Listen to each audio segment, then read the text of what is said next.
Aujourd'hui, nous allons parler des médiums et de la médiumnité. J'aime bien, ça pose l'ambiance. Ce domaine fascine les foules, tout comme il l'effraie et suscite la méfiance. Démystifions tout ça ensemble. Tout d'abord, c'est quoi un médium? Je vois. Alors c'est-à-dire, en fait je vois pas grand chose, parce que j'ai les lunettes qui glissent, elles sont pas à ma vue, et puis ça c'est un putain de bol chantant. Voilà, c'est la crise. Un médium, c'est quelqu'un qui fait le pont entre deux mondes. Voilà, je pourrais arrêter là. Le médium est un pont comme le gobelet moyen entre le petit et le grand quand tu commandes dans un fast-food. Il est entre les deux et il fait la jonction. Un médium, c'est le gobelet du milieu. Je vends du rêve, je sais. Du coup, il peut faire le lien entre les vivants et les morts, entre les humains et les animaux, entre les humains et d'autres entités. Un pont entre une berge et une autre, ce qui ne veut pas dire qu'un médium fait le pont avec plusieurs berges. Il peut avoir un seul pont actif, comme humains et animaux, comme c'est le cas de ceux qui font de la communication animale. Première question, est-ce un don ou un travail de longue haleine? Eh ben c'est un peu les deux. Nous avons tous ce don à la naissance, mais certains sont plus disposés que d'autres à le garder actif. Cela dépend de l'entourage qu'ils ont, des choix qu'ils font ou qu'ils ont fait avant même de s'incarner. Car on peut dire que cela fait partie intégrante du chemin de certaines personnes, quand d'autres ne se pencheront jamais sur le sujet, ou très peu. C'est un peu comme les grands sportifs ou les sportifs du dimanche. Les premiers, ils ont une bonne constitution physique initiale et puis ils sont entraînés. Les seconds, ils font du sport modérément et c'est peut-être tout ce que leur corps peut fournir. Ou alors, s'ils s'entraînaient un peu plus, eh bien ils pourraient gravir les échelons et peut-être même aller aussi haut que les premiers. Et puis il y a ceux qui ne font pas de sport et à qui ça n'effleure absolument pas l'esprit.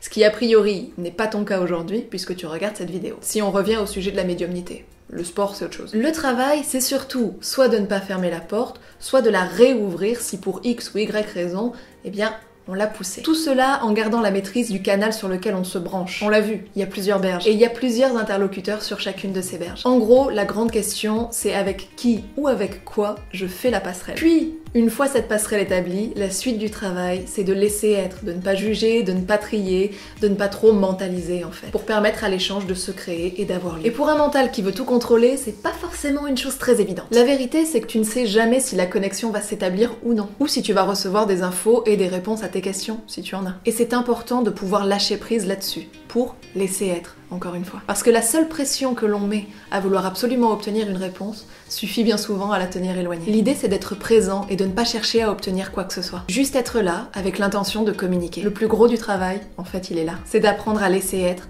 à nous laisser être d'abord, et à laisser être disponible cet espace d'échange. Donc si tu veux, tu peux. Avec de l'entraînement, de la persévérance, beaucoup d'amour et de bonne volonté. Puis avec plus ou moins de facilité et plus ou moins de profondeur, en fonction de tes choix de vie et d'incarnation. On peut juste se dire qu'on n'a pas tous le Golden Gate à disposition, mais pour autant, une passerelle, ça suffit pour faire le lien. La seconde question que j'ai reçue, c'est peut-on couper la médiumnité? Alors, c'est pas que c'est susceptible, hein, mais ça demeure une porte. Et donc d'une certaine manière, on peut la claquer. On peut toujours la réouvrir. Et si c'est sur notre chemin de la voir ouverte, alors elle le sera de toute façon à un moment donné. Cela peut demander du temps et du travail, mais il se peut aussi qu'il y ait simplement un moment clé dans ta vie qui fasse que cette porte se réouvre. Un événement, une expérience qui fait un courant d'air et qui pousse cette porte. Ou bien, comme la plupart des gens, cette porte restera simplement entrouverte. Je veux pas dire fermée dans le sens où on a tous des intuitions plus ou moins profondes. Et en ce sens, cette porte, cette connexion-là, elle est jamais complètement locked. Elle est jamais complètement fermée. Pour la plupart d'entre nous, pour la plupart des gens, cette porte, en grandissant, on l'a repoussée. On a tendance à faire grandir les enfants en taille, mais à les tasser à l'intérieur. Tous les enfants sont médiums, absolument tous. Tu étais un enfant médium. Et puis ensuite, il y a ceux qui poussent la porte, plus ou moins fort, et ceux qui la laissent ouverte. Nous poussons cette porte pour nous inscrire dans la normalité. Et la normalité qui nous est donnée, c'est celle qui est transmise par les adultes. Et comme l'esprit est tout puissant, il nous dit « Ok, tu ne communiqueras qu'avec les humains et avec les humains vivants. » Mais c'est un conditionnement. Si tu veux pousser cette porte ou l'entrebâiller un peu plus, c'est possible. Troisième question, peut-on prédire l'avenir? Pour moi, mais c'est mon avis, dans ce cas-là, on entre plus dans le domaine de la voyance. Et, à mes yeux encore, dans tous les cas, on ne peut pas prédire l'avenir à 100% de manière fiable. Ce que l'on peut faire en revanche, c'est lire dans le présent. Et à partir de cette lecture, on peut renseigner la personne sur le sens que sa vie est en train de prendre. Mais cependant, elle peut faire des choix différents et changer de route. Ce n'est pas figé. Et attention toutefois à ne pas influencer la création.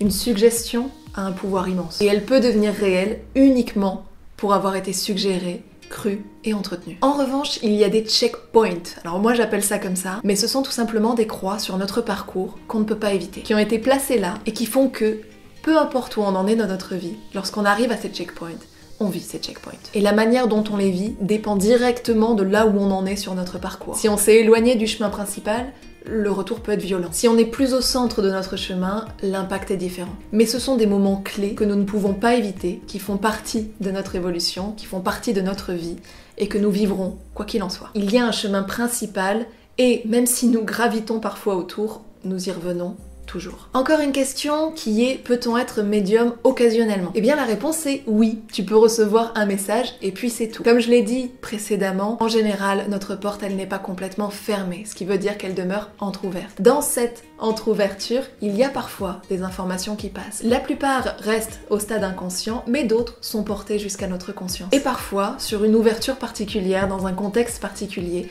nous pouvons recevoir un message. Et puis c'est tout. Comme un pont temporaire à un moment de notre vie, parce que c'est le moment opportun pour ça. Et qu'il y a une ouverture à ce moment-là. Et la dernière question que j'ai reçue pour cette vidéo, alors si vous en avez d'autres, si tu en as d'autres, n'hésite pas à me les partager, j'y répondrai avec grand plaisir. Mais la dernière question, en tout cas de cette vidéo, est: est-ce que tous les médiums voient les entités? La réponse est non. Voir les entités, c'est aussi une passerelle. L'invisible devient alors visible, et il n'y a pas toujours un message associé à ça. Tous les médiums ne voient pas ces énergies. C'est un pont parmi d'autres ponts. En résumé, nous sommes tous médiums à un certain degré, de la simple intuition à une véritable conversation avec un autre monde. C'est un sujet très vaste, et ici, il s'agit uniquement de mon expérience et de mon avis en tant que médium, avec mes propres ponts à moi. Si tu as des questions, tu peux me les écrire en bas de cette vidéo. S'il y en a beaucoup, j'y répondrai en vidéo ou bien je ferai un live.